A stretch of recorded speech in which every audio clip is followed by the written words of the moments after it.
तो जैसा कि आप देख पा रहे हैं एनसीईआरटी क्लास 10th और ये ट्रिगोनोमेट्री के chapter height and distance chapter है 9.1।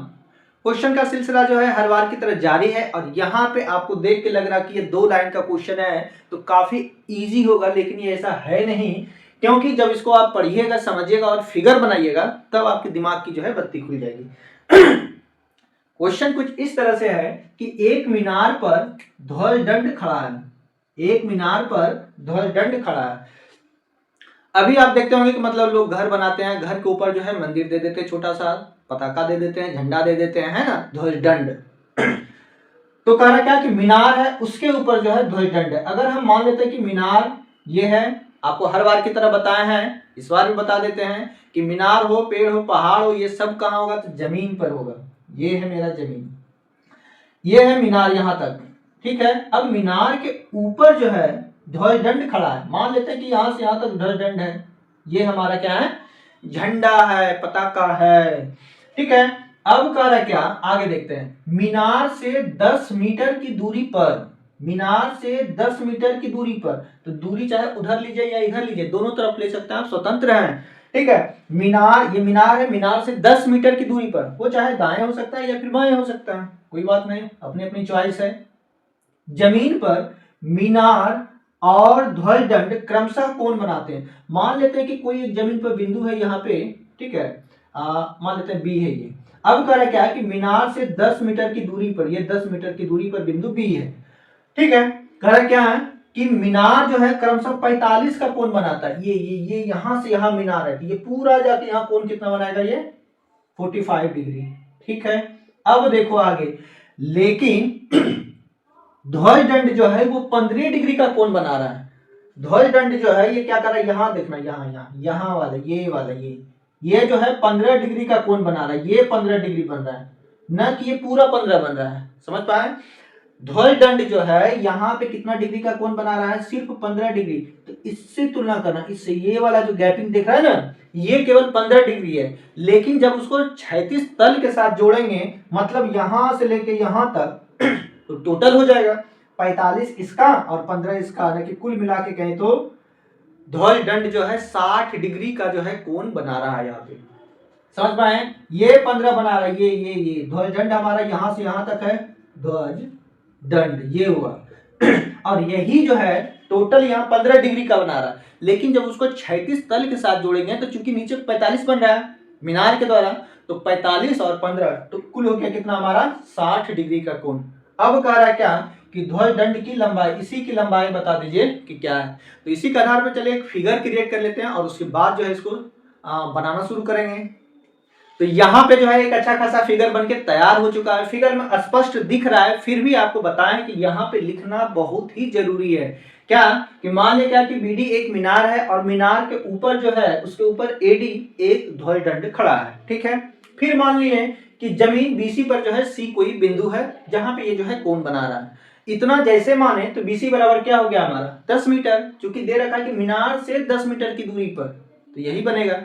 अब देखिए इसके आधार पे हमको निकालना क्या है, एडी का वैल्यू। एडी का वैल्यू चाहिए, उसके पहले जो है पहले हमको निकालना होगा बीडी, और बीडी के लिए त्रिभुज चलना होगा बीसीडी में। तो पहला जो काम कीजिए कि त्रिभुज बीसीडी ले लीजिए, ठीक है, और उसके बाद जो है एबीसी ले लेना है, बस यहां से कंप्लीट हो जाएगा।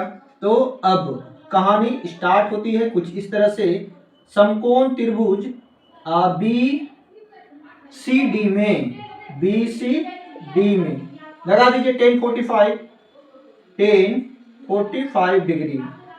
ये क्या होगा, वही जो हर बार की तरह होता है बीडी अपॉन बीसी। 1045 का वैल्यू आप जान रहे हैं, नहीं जान रहे, कुछ नहीं जानते हो तो 1 लिख दो है ना, गुड। यहां से बीडी और बीसी का वैल्यू चूंकि दिया है 10 मीटर, ठीक है, अतः हम कह सकते हैं कि बीडी का मान कितना आ गया, ये भी आ गया 10 मीटर, ठीक है। अब चलते हैं दूसरे पड़ाव पे। दूसरा पड़ाव कौन है, तो ए बी सी त्रिभुज, क्योंकि जब तक ए बी सी नहीं लेंगे तो एडी का वैल्यू कैसे निकलेगा। पुनः कांच यहां पे लिख देते, ठीक है, पुनः, लेकिन आपको लिखना है नीचे कॉपी में, पुनः त्रिभुज ए बी सी में, ए बी सी में लगा दीजिए 10 और 10 कितना 15 नहीं, जो टोटल बन रहा है यहाँ पे 15 तो केवल ये अपना बना रहा, अपना बपोती है ये, लेकिन जब उसको समतल पे आएगा, क्षैतिज तल पे आएगा तो 45 ये भी कवर करना पड़ेगा, तो कुल मिला के तो 60 हो गया। ये हो गया हमारा AB अपॉन BC। ठीक है, tan 60 का वैल्यू जानते हैं कि √3 होता है। AB में दो पार्ट है, यहां से यहां तक में दो पार्ट, एक AD और एक BD। इसको लिखिए AD प्लस BD, अब बटे हो गया। BC का मान तो दे रखा है 10। ठीक है, यहां से आगे थोड़ा बढ़ते हैं, क्रॉस मल्टीप्लीकेशन कर देते हैं, तो ये हो गया 10√3 equal to AD plus BD का मान अभी अभी निकाले हैं, आप चाहे तो इसको समीकरण 1 कर सकते हैं। ठीक है, और यहाँ पे रख देते हैं 10 और यहाँ पे मेंशन कर दीजिए समीकरण 1 से।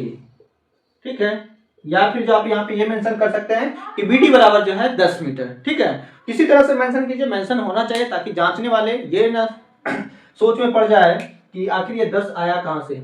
चलिए इधर उधर करते हैं, तो यहाँ से AD बराबर हो गया, ये प्लस इधर आके क्या हो जाएगा माइनस, इधर आके माइनस, तो 10√3 अब माइनस हो गया 10। 10 कॉमन है, यहाँ पे लिख देते हैं, क्या बोले 10 कॉमन है तो क्या हो जाएगा, ये स्टेप चल रहा है मेरा। ठीक है, 10 कॉमन है तो अंदर बचा √3 माइनस 1, या फिर जो है 10√3 का वैल्यू 1.73 अब माइनस हो गया 1। ठीक है, अब माइनस कर दो, 1 चला गया, तो यहां से क्या आ गया हमारा 10 इंटू 0.73, जैसे ही गुना करेंगे ये पॉइंट उठ के जो है 7 3 के बीच में चला जाएगा, मतलब आ गया 7.3 मीटर, 7.3 मीटर। इसलिए यहाँ पे मेंशन कर दीजिए AD बराबर 7.3 मीटर। अब लास्ट में आपको जो है फाइनली लिखना है क्या, अतः कहाँ लिख दे, यहाँ पे लिख देते हैं। ठीक है, लेकिन तुमको सबसे नीचे लिखना है, अतः ध्वज दंड की लंबाई, ठीक है, कौन है ध्वज दंड, AD, यहाँ पे देखिए AD बराबर कितना आ गया 7.3 मीटर। और यही जो है इस प्रश्न का जो है सॉल्यूशन हो गया, हल हो गया, समाधान हो गया। तो इसी समाधान के साथ मिलते हैं नेक्स्ट प्रश्न में, तब तक के लिए